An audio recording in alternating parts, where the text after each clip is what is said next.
What's up, gang? Hope you're doing well. I'm gonna watch another video that I'm kind of mixing together because we've got one of the most requested players that I haven't watched enough, which is Scar, and then just one of the most requested hoopers overall, which is Zay. And then the reason it's mixed together is because I also wanted to do an off the dribble video because we haven't done as much OTD stuff, so it all works out. So let's dive in as we do. Oh, I don't want to see no spoilers, man.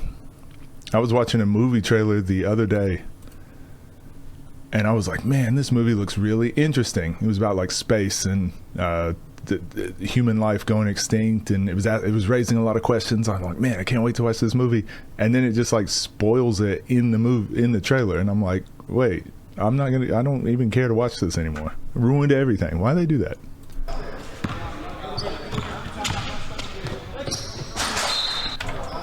Surprise, surprise. Zay doing full speed, one direction, getting 2 feet in the key and getting a high percentage shot.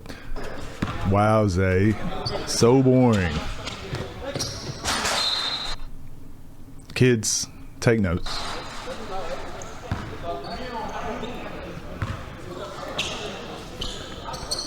Scar is so funny to me.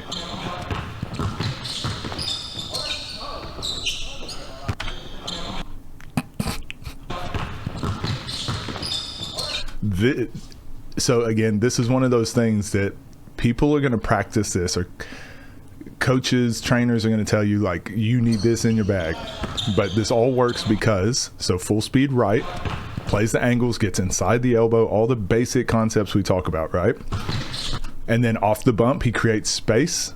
And as we talked about in the guard whisperer video, but if you go back and watch our older videos, like we've spoken about this, I've got videos on it in the other channel. When you create that little bit of space, that right there is your 0.5 seconds to make a decision. You got 0.5 seconds that you're in control, and you can either go into your shot, you can redrive the other direction. Obviously his shoulders aren't gonna let him do that. You can play off two, you can shot fake and step two. You have tons of options. This is when your bag comes into play, but you have a very small split second. So trainers and coaches will spend 90% of their workout working on that little piece, the bag part. And the part that I like to focus on is how do we get you to that spot? Once you get to that spot, you can go, there's already tons of stuff out there to work on that. But what people don't understand is how to get there. Okay. So this is why Zay, he doesn't have a lot of flash, but I guarantee he can do flashy things. You just knows that like keep it basic, keep it simple is effective. And that's what's going to make people start getting into these stances. Once they're in this stance, now you can do some little crafty stuff. Now you can shot fake and step through. So, oh, you thought I was going to take a shot that's like 50%? Nope. I'm going to take a shot that's 90%. I'm going to take this shot that's 10%, or I'm going to take a shot that's 100%. Like, you can't play in those extremes. That's kind of like ISO Tay. Zay, on the other hand, is like, I'm going to play in that 50 to 80 range. That's where I want to be. Again, this is just 2 plays in, so I could be completely wrong. But everything we've seen about him so far. Now look how far back Scar is guarding him, because he doesn't want him to go full speed right or left. Now he doesn't have a quick release, and we've seen this, and it's the same with Nas. They both can shoot it quicker. Again, I think we get mixed up in the words and we get lost in the sauce. They can shoot the ball quicker, but you want to shoot your normal shot because it's high percentage. So if you can set them up with the drives, oh, now I know he's not guarding the shot. Now I can take all day to shoot. That's just a normal. This is TJ McConnell, right? He can't really dribble down the court and just do a pull-up three. I mean, he could, but he's not going to shoot a high percentage. He can do that in the mid-range, but he kills you in the mid-range so that then you back off, and then he's like, okay, whew, now I can just take my time and shoot a three-pointer. This is small guard 101. Small guard 100 after that. All right. Yeah, just didn't get a handle on it. this is probably the skill we see the most in one-on-one of people struggling with. He goes. He honestly could have kept going, but he wanted to go behind the back, which is fine. People really struggle with this. I do spend a lot of time with this when I'm working with players. Getting that ball wrapped around, that bounce and a clean pickup into your hand is just so important. Again, we watch guys like Shea, Kyrie, Jalen Brunson. We watch guys that operate in this area, and we kind of take this stuff for granted, just like being able to get that pickup. Also, it's first couple possessions, so he might just not be warmed up.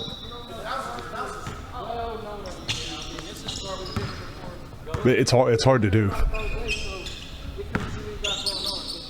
Oh, the microphone not working.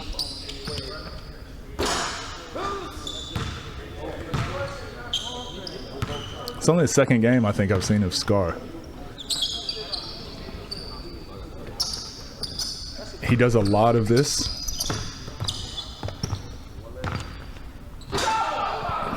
Oh my gosh. He does a lot of this stuff up top. Again, don't watch and be like, oh, this is how you play triple threat. This is just an option in triple threat, something to work on to add once you've mastered just the basic kind of pokes. Now you can get into like this sort of stuff, just to get their feet doing different stuff too. It's just like a little mix up thing, but Scar does this all the time. This is like how he plays triple threat. And this is why I don't like living there, because you end up with stuff like this. But again, America, we're tough shot makers. Golly.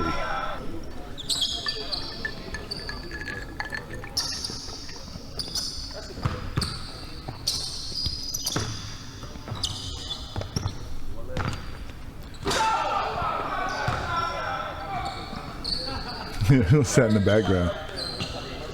I wonder if anyone knows how many of these games they do at a time. I'm starting to just like get an appreciation for like the setup and the business stuff that goes on behind the scenes, because you got guys all around, like a bunch of Nesco was there, Scoob was there, like there's tons of guys here.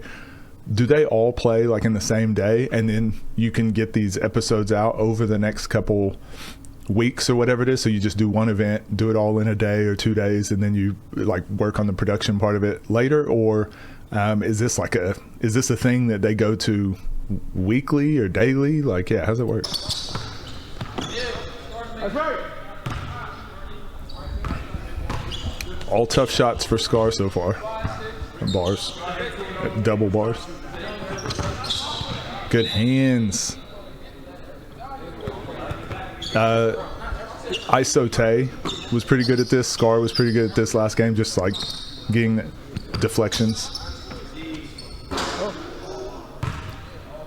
And so far, the way I've seen of Scar, he's comfortable living in these spots like this, kind of a little bit rush threes, playing not erratic, but don't know quite the word for it. It'll come to me.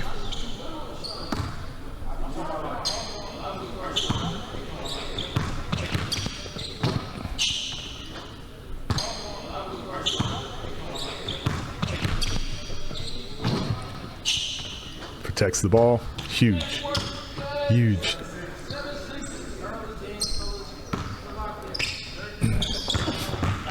Man, surprised he didn't make that. Like this was still a really high percentage shot, and we always talk about that, right? Be like that offhand is gonna get hit, especially if you're getting fouled. He still gave himself a really high percentage chance to make that. Some guys get to that spot, and that's just their normal. Like it's tough. It's a tough shot, but then they're shooting with two hands, and it's like, well, that's impossible to make because he's hitting your arm.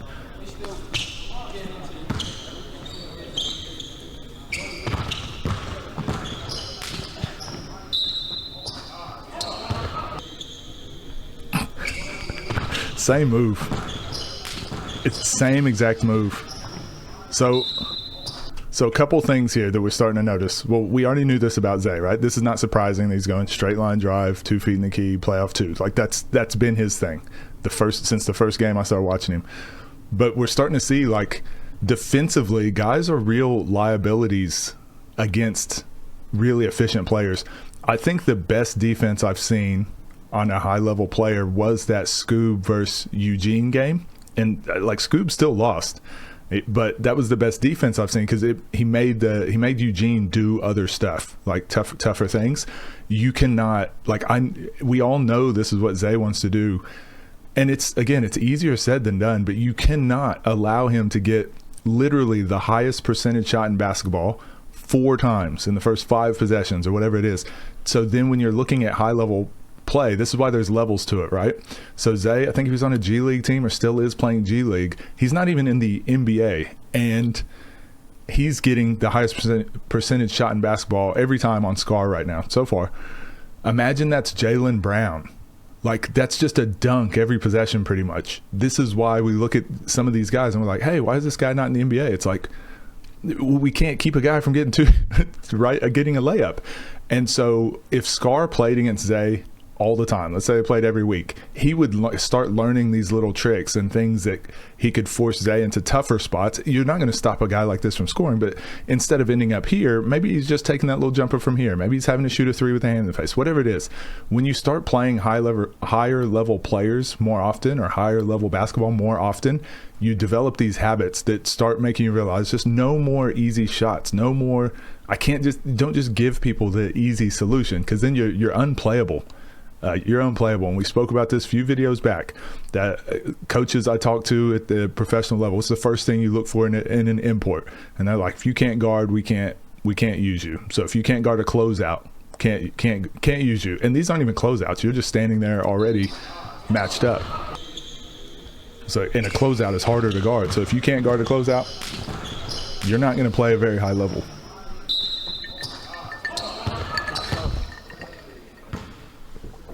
I know I'm like ripping into SCAR right now, but you got to just remember the perspective we're looking at. He's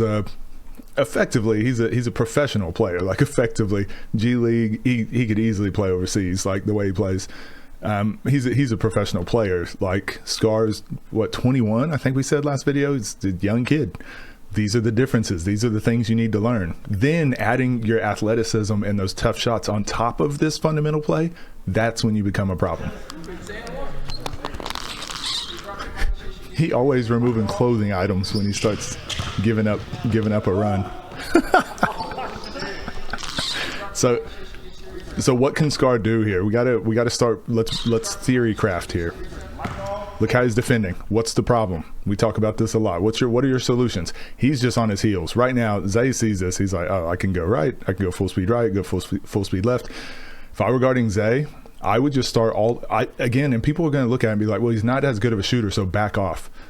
No, you got to force him into weirder angles. So I would still play up on him like we always talk about.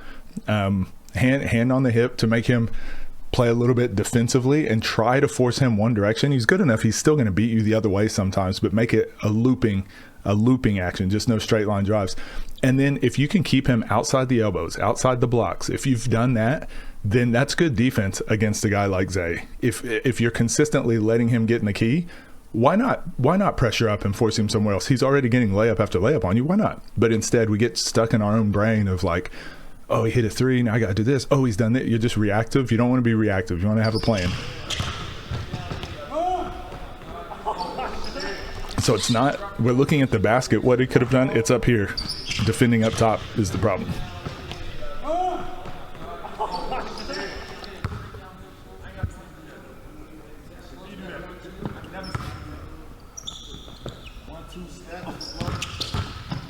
Man.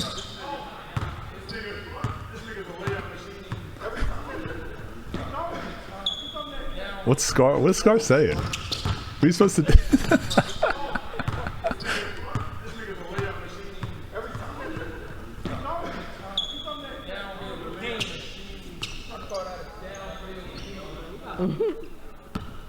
Yeah, he's so on his heels. When we watched that game versus Keyshawn, I think it was Keyshawn versus Scar. Scar was talking a lot of trash, and he was like in his face, and he's like aggressive, and he's doing all this stuff. Look how quickly he's just like levels, his levels just dropped. Just like, okay, I'm getting humbled real quick. But it's like you can. He actually just needs to keep that same attitude. Be who you are. turn the volume up on yourself, right? Like whatever your strength is, whatever it is, like play into that, because right now you're playing into Zay's strength. Zay, not talking a lot of trash, do the simple thing, get to his spots, play basic basketball. Well, you're playing his, you're living in his world right now. You gotta do something.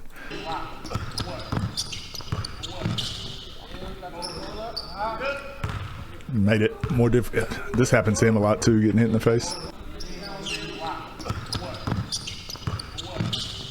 Oh, yeah, he just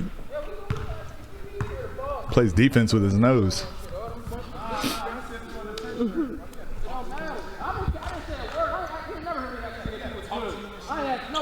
I'm actually surprised too, when I came back from Australia, the amount of people that don't wear mouthpieces when they play basketball. I've had so many chipped teeth, especially overseas. Like they're just throwing elbows and shoulders and headbutting you. They're doing everything. I got a mouthpiece real quick, and now it's just kind of a habit, especially in these one-on-ones. It's like, man, I'm putting a mouthpiece in. Don't want to lose a tooth. Playing against a guy named Scar. Oh.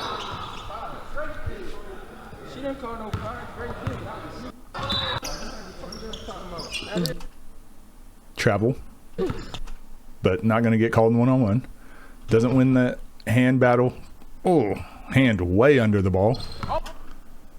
This is a good move, being able to throw it between the legs, onside step. We talked about that. And he gets by him.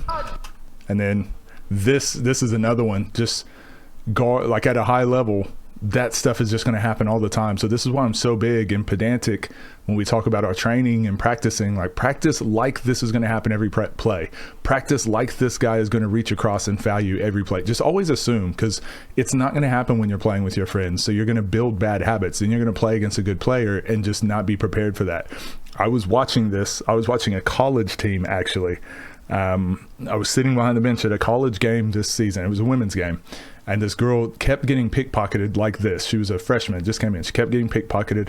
And the coach, one of the assistant coaches was like, hey, you've got to stop doing that. What you need to do is this. And the player was just like, couldn't understand. She's just like, no, that's not going to happen. And they're like, no, at this level, it's going to happen every time. She had 7 turnovers that game from pretty much this every time. And then the next game wasn't happening because she adjusted, but some people can't adjust.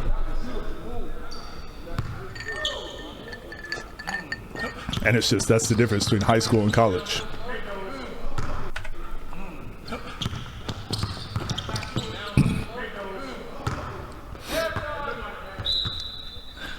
Do you guys enjoy Zay's play style, or do you like the fact that he wins?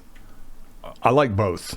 I kind of want to see him play 5-on-5. I want to see how his one-on-one stuff translates, because all that stuff he does right now in 5-on-5 directly translates. And then it would just be like, what's his defense like? What's his passing like? How is he, spacing off of the ball? I'd be really interested, because like one-on-one, he's either 1 or 2 right now.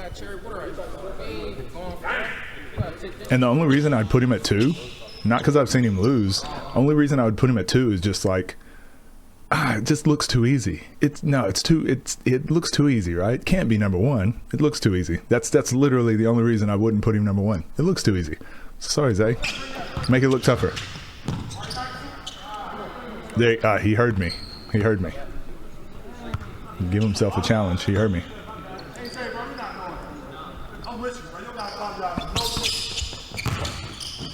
Okay, Scar, that was better. Good job. Assert your dominance a little bit. Keep it simple. Nice little shot with the left. Left hand too.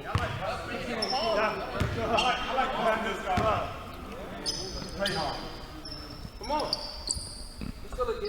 Oh, you don't want to shoot when that hand it throws you off a little bit. Yeah, it's a mental thing. Again, we watch this and we think like, oh, he's not pressuring up, or his hand's not in the shot pocket. I've only just now realized how long his arms are. Look how far away he is. So it's like still hard to kind of drive past him, but look where his hand is. It's like in the shot pocket.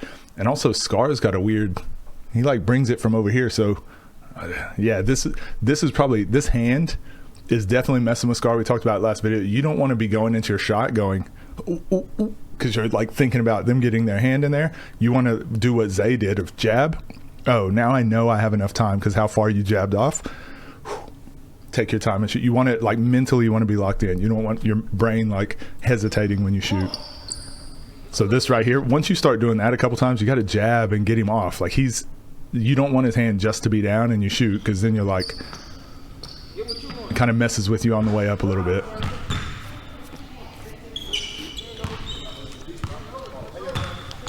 Especially with no shot clock. Downhill. It's probably a foul in a game, right? Chill, bro. I ain't trying to hurt nobody.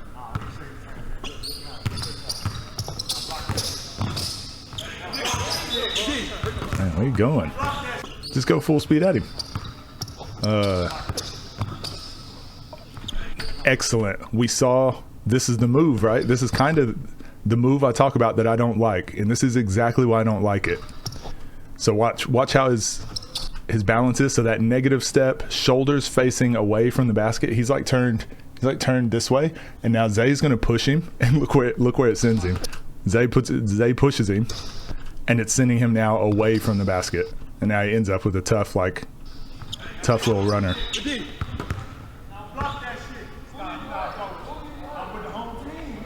And he went with the correct footwork though. Imagine he went with the opposite step. His shoulders would really be facing the other way. And again, it's not don't use the move. It's just you have to set it up properly. You have to be willing to shoot it first, get them jumping first, and then you can start using it. It's Eugene did this really well. Normal shot. Jabs him off. Jabs him off. Now that's the difference in space that Scar's not getting, and Zay is all day to shoot. So Scar's got to be more active. Like he just backs up and just lets him have that space. He doesn't get his hand back in there, nothing. Even if Zay's not a good shooter, if he's a G League player, he can probably make 5 out of 10 of those. Like even a bad shooter in the NBA can make 5 out of 10 wide open, no pressure.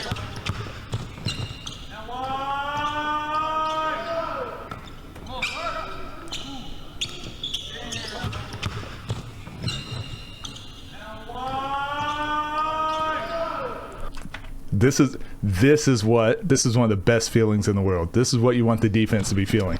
I hit the ball. I'm pushing him a little bit. I jumped and contested.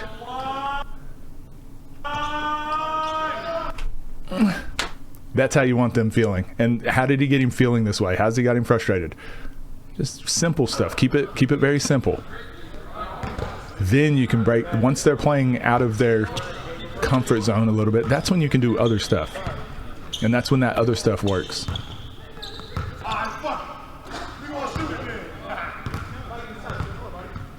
Man, I need to watch a good game of Scar, because both times I watched him, he was playing against some dogs. And at least he plays them. Good hand.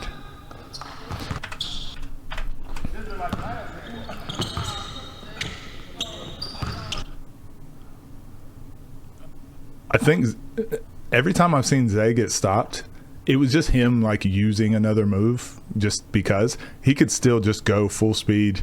He's still kind of inside that elbow spot. He could still just keep doing what he's doing, going to the basket. But he actually goes into where the defense is. And because there's like a lot of hand battling and legs are getting hit, he's not really getting a clean pickup here and doesn't get an advantage. But he's still getting almost to the decision box. He just, lost that bump a little bit, but that's what a low efficient play looks like when Zay plays. Like even he's still getting to here. It's like when we watched Kevin Durant, even bad footwork by Kevin Durant still gets him to here. We're watching guys with good footwork just barely get to the elbow. These guys are getting all the way like, oh, it wasn't a great play, but I still got 2 feet in the key. In a real game, now you can kick it out. Now you can drop it off to a cutter. Now you can do so many other things. One-on-one, you don't have perfect footwork, like you kind of get stuck in bad spots, but it's the nature of it.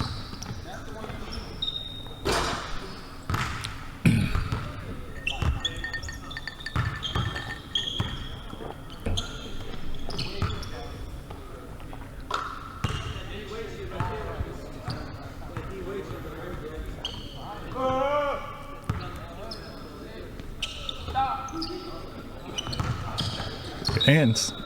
Got his hands in there.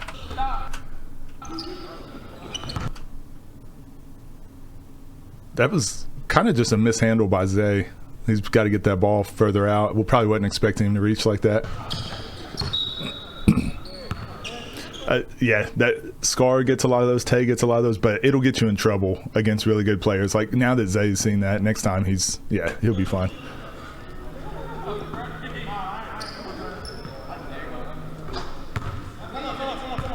Timeout. This is something every guard kind of needs as well. This is a little bit different than a straight line drive. He attacks and then realizes like, okay, I didn't blow by, but he still gets 2 spots with his dribble. He's still keeping those feet moving like we talk about. Stays on balance, tries again. Didn't get anywhere, right? So this is why I'm really big on those angles on the court. It's not going to be perfect because he started not exactly at the top of the key. But if he was at the top of the key here, it would be right now what he's doing is top of the key to elbow, elbow to block, and then he's playing from the block. So he's using 2 dribbles. I think this was 2 dribbles to get to those 2 spots, and this is why it's so important to be efficient. 1 dribble to get to the elbow, 1 dribble. Oh, so he takes 3 dribbles, but 1 dribble. Oh, and I guess it's because where he started. If you start at the top of the key, you only need 2 there, but he tries to get around him, elbow, tries to get around him. Okay, good defense. You stopped me twice. Now I'm at the block. Now let's play from here. That's crazy. It's just crazy efficient how he plays. And he's probably had to because he's undersized to be like in NBA. If he were to go to the NBA, he'd be undersized. So he's had to learn how to play like this. And if he's playing G League, it's like, okay, how are you going to get your shot off? How are you going to get to spots? How are you going to get to places with guys that are 6'5" guarding you and you don't have a quick release shot? You're not known for your shooting. Oh, I'm going to be efficient with getting to my spots that are high percentage scoring opportunities. I'm just going to get really good at that. I'm telling you, if he adds a little bit of that,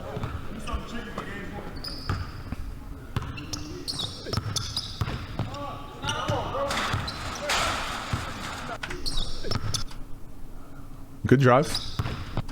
Good drive. Hey, what are the difference between these 2 players? What they do differently? Scar got here and he did what I can't remember who the young player was when we watched the 5-on-5 the other day, but I've called it out in this one-on-one space a lot. A lot of guys feel contact and they just pick up the ball. And if you're here, that's fine. Pick up the ball, go finish. But if you're outside the key, like you still got more work to do. So that's where you turn your back, do exactly what Zay did. Play off of 2 feet, and now you can still get one more move really close to the basket. But instead, like, that's a tough shot. Jumping from outside the lane and then a contest, we got to lob it up, and he can't use the backboard because of where he's at. And you can tell he hits the side of the backboard. The differences aren't that big from like a G League guy and Scar. It looks glaring on paper, but the differences aren't that much. But the differences aren't big, but they make big differences. That's trademark that.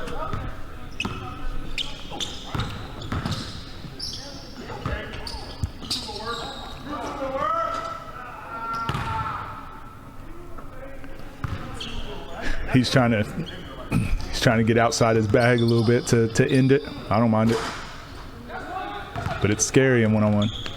Let someone hang around.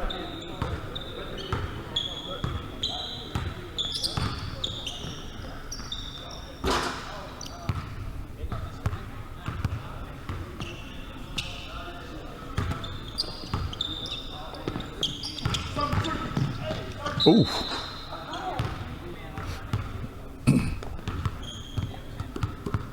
It's this game? Or did I get 1 point? Oh, check out. Cool.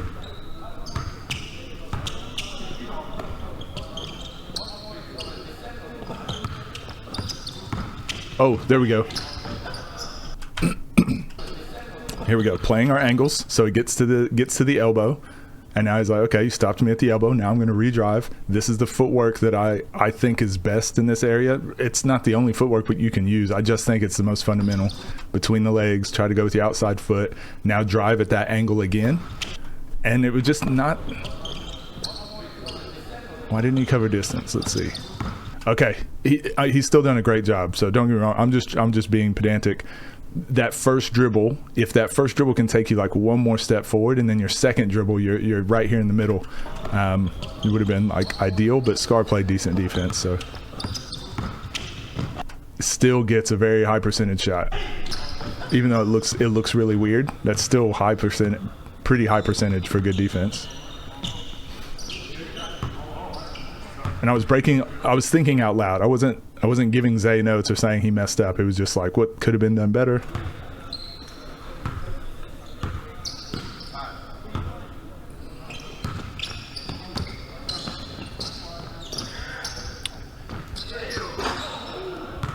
Let's make that. So I guess that's the difference, right? I'm critiquing Zay on Zay's level. Oh, what could he have done better? He could have been perfect here. Oh yeah, that could have been perfect. Oh, he could have got exactly here. Oh, and he ends up with this, for him, that's not a great shot. He could have got better. And he still had an opportunity to make it, because look where he's getting to. Could have also been a foul. And then we get to Scar, and it's like the exact same thing, but he doesn't get all the way to the elbow. This next move, he floats backwards now instead of going forwards. Now he's stuck and has nowhere to go. And that's like just the difference of the two players. One player's mistakes look way different than the others. Zay just plays in this area. Like, what's the worst thing we've seen him do? Airball an open three? And you can't really control that, but all the stuff he can control, he does a really good job of that.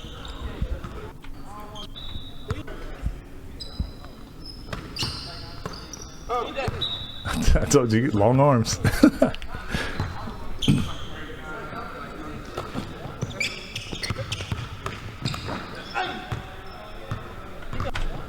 Did y'all peep the hesitation?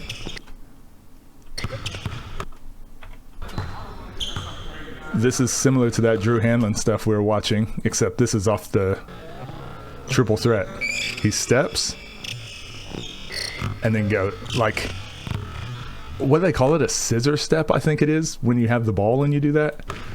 You have like a scissor step and you act like you're gonna go half speed, but you end up going full speed. I didn't do a good job explaining that.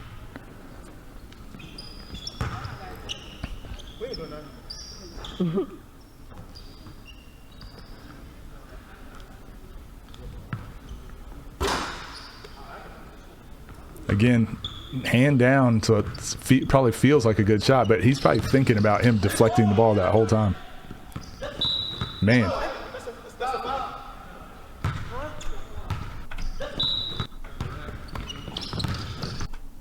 Yeah, you'll probably get away with a couple of those. They're probably going to call foul on a couple of those. But he's just like reaching and just slapping. Like, even if you get all ball, like a lot of times that's going to get called.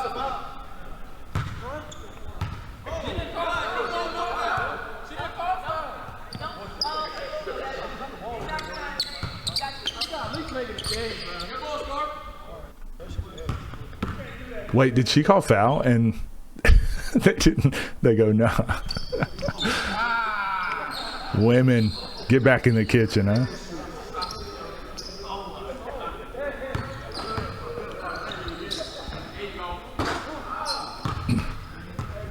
Two women referees.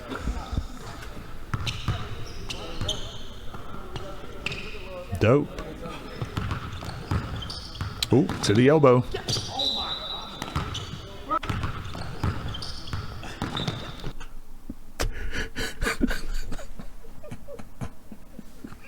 Scar is like, how is this a foul? I'm not even touching him. Look, he's literally grabbing this arm. He's wrapped around this way. He's like falling into him. I don't think he could have fouled him more if he would have tried. And crazy enough, he still gets a like decent look. Scar. He's funny.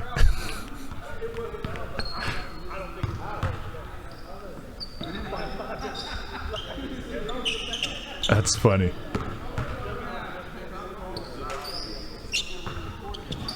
Ooh. Another one, another foul. Yeah. He's shooting just enough. He's shooting just enough to put it now in Scar's head. But also, look, this is where Frigga kind of messed up the other day.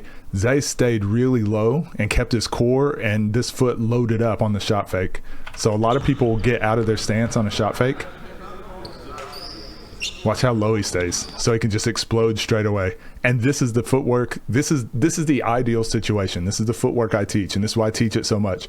If you get them out of position and you can take one dribble and pick up and get to the basket, that's going to emulate most closeout situations you're going to get in a game, because you're going to catch and shoot, or you're just going to catch and go. This still, you can take 2 dribbles if you need, but if you can get there in one, then when you get contact in a one-on-one situation or whatever, he goes one dribble, gets all the way to the backboard. This works right here, but this works in 5-on-5. This works in 6-on-6. This works in 2-on-2, 3-on-3. This is a move that is universal. If you can shot fake, outside foot, go, universal. Well, FIBA, you just got to throw the ball down a little quicker. Otherwise, it's technically a travel. Yeah, definitely another foul.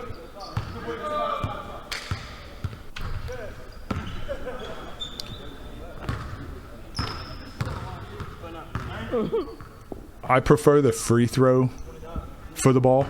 I feel like the 3 is good when it's like a dispute or like a jump ball. I feel like the free throw when someone's fast, especially here when you're playing in the prison.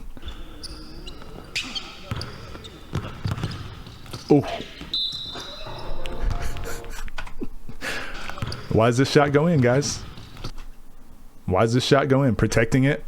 He's protecting the ball. He's able to shoot it with just his right hand, which we spoke about. So even though his left hand gets hit, it looks really difficult. This shot looks way harder than what it is. But I promise you, like, look where he's at. Look how close he is to the rim. This is a very, he makes 8 out of 10 of these. It just looks really weird, but that's a high percentage shot. And gets an and one. Gets to the elbow. Now plays the next spot, gets to the decision box. Man, Zay's game, I'm looking forward to watching. Didn't you guys say that he's playing not Nas? Is that right? He's playing Nas or Keyshawn soon? Something like that. I'm excited to watch more of his games.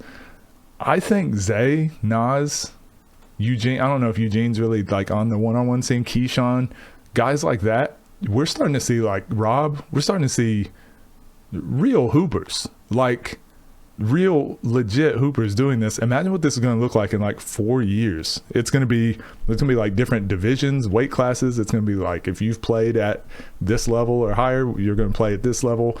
Maybe it goes to like a point system, kind of what FIBA 3-on-3 has. I'm sorry, I'm just brainstorming here, but I'm super excited for this this one-on-one space and some of the 3-on-3 stuff we can do. This is awesome. I love seeing this. It's such a good way, as I'm learning, to teach the game of basketball as well. Such a good way and I'm not just teaching you guys, like I'm learning along with you. This is how I break down game film. This is what I do. I just watch. Obviously now I'm just recording it and pausing and talking to the camera, setting up my microphone, but this is how you should watch film. This is how I watch film. If you want to get better at one-on-one, watch really good one-on-one players and see what they do and why it works. Don't watch that one double clutch layup and think that's what you need to work on. Think about how he's getting to the spots to get to do the double clutch layup. Like that's the stuff that's really going to propel you forward. And you guys have been saying in the comments that you're starting to watch game film and break it down now, which is my entire goal of doing these types of videos. So that's awesome to see. Breaking down game film and being able to watch it and apply it. Cheat code. It's going to put you ahead of so many players. So that's the goal here. Anyways, no, it was not a long one, but I did ramble a lot. So thank you guys if you're still here at the end. And we'll see you guys in the next video.